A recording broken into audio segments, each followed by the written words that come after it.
Hey guys, welcome back to the channel. Today we're back with another breakdown and I'm really excited about this one, so let's get into it. Before we do that, like, subscribe, send this video to your grandma. I think your grandma will really like this video. Anyways, let's get started.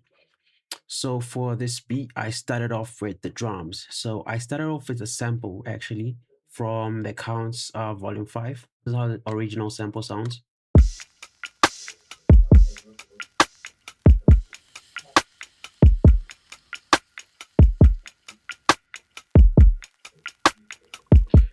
It's a pretty cool sample. And then I chopped it up to be like this. I like the delay snare. The snare doesn't hit on the 2, it hits on I think the 3 or something. But yeah.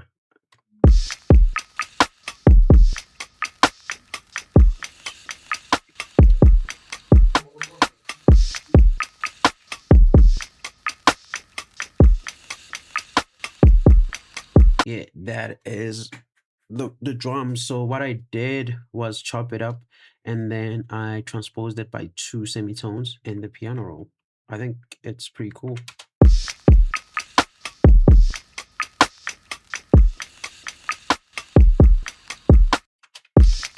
And that's it for that. And then I did the kick. Just the kick is from the same thingy. It's from the same loop, but I just chopped up the kick and I used this to sidechain into a bunch of stuff, the bass and the strings, like the high strings, and I'll show you how that sounds later. And then what I have here is a hi-hat loop, a cymbal loop actually, and then a hi-hat loop. And then I have these jazz drums from Addictive Drums. I think I used the low jazz. Yeah, I did use the low jazz. And then when I go to beats and then I select what I want and then I mute the elements that I do not want. And that's how I get like these jazz textures from this thing. And that's the overall drums. Let's just play.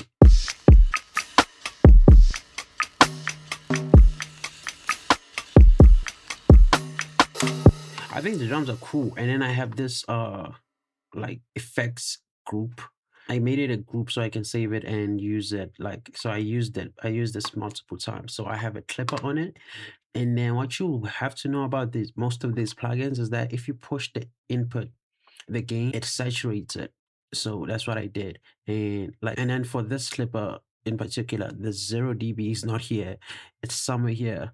So just be careful with that. So that's why it looks like I'm pushing it on both sides, but it's actually I'm reducing here. And then I also have a saturator and then a bass compressor to glue everything up. So those are the effects I have. Let me turn everything off and then you'll see how it sounds without these. There's that like very elongated transient from the kick. It's way tighter with these effects. And that's from the bass compressor. And then those are the drums.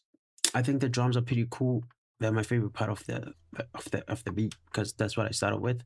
Anyways, moving on to the bass. So for the bass, I use Scarbee Rickenbacker. And what you have to do when you get a new plugin is that you have to go through the settings and see how it actually works and all of these things that they give you. So what you'll notice here is that the slide mode is controlled by CC #64. That is a MIDI controller. So you have to keep note of that. And then the vibrato is controlled by CC number 1. And if you know your MIDI, you know that that's the modulation. That's the one right next to your pitch. So in Ableton, you can control those by clicking on the clip and then say Shift Tab, and then it will take you here. But you go to envelope, and then here you see 64 was the sustain pedal, and the sustain pedal controls the slide as we saw. So that's what I used here. You see the slide. I put it when the notes I want the notes to slide, I just put this thing on. And then for vibrato, that's the modulation mode. That was number 1. You see I also control the vibrato. So if I just play this from here, and that is the bass line. Let's just play everything.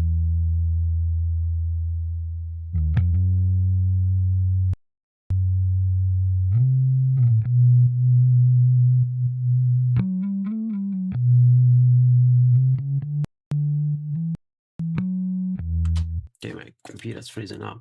But as you can hear, the compressor is taking external input, and that external input comes from that kick I was talking about. And so yeah, the bass is sidechain to the kick. And then let's go to the keys. For the keys, I have this progression. I like repeating, like you see, it's this E minor chord. I just like repeating it. So I don't really have much in terms of effects. It's just this MIDI controller. I lowered the velocity of it, and then yeah, that's basically what I did. And then I put in Pro Q4 Mopac for Rose. That's that preset I used. And then if you play it, you'll hear how it sounds.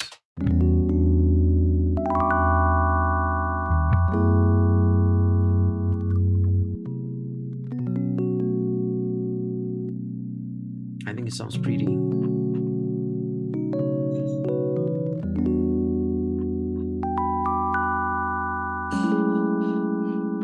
And then this chord is actually a tritone substitution. For the one here is the B minor, because I am in B minor. So that's a little fun fact. See how it sounds.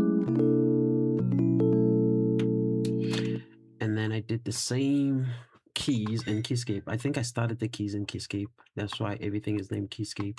But I used the wing uprights. I think this is my favorite preset, like recently. I used to love the what's that other one? Oh, the felt. I used to love the felt, but now I'm loving this one. It just sounds so jazzy and stuff like that. So that's my current favorite preset. And this is what those keys sound like. See, they sound very jazzy. And then what I added as well, also from Keyscape, was, I think it's called a Celeste or Calest. I don't know how it's pronounced. Yeah, it's a music box. I added these. And then what you do is you go to clips, right? And then you go to music clip. You'll find these. I like the melodic ones. So I chose C minor. So I chose C minor, but I wasn't using C minor actually. I used B. So I know the first chord is E. So what you do, you just transpose it to whatever key you want, because they're all in C, and then has that dreamy type of thing. So I just like to sprinkle those in. And then what I also have is this saxophone sample.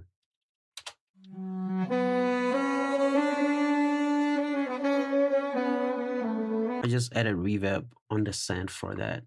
And then I also have these cello samples, and they are from, let's check real quick, Loop Garden.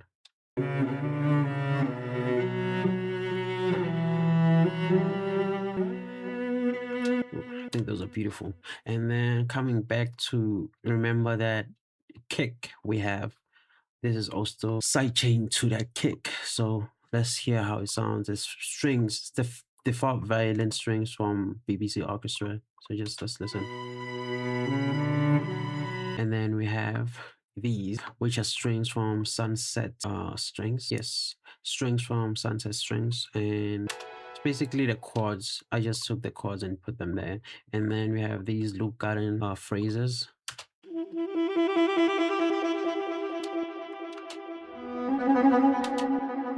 Those are called trills. So what you have to make sure about trills is that the notes the trill is playing is actually in key.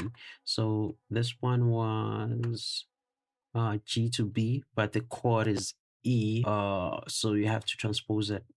So if you look on the audio, I pitched it down by 3 to go to E. And then you have to make sure that the second note is also in key. And then I also have this guitar thingy. That's basically the whole beat.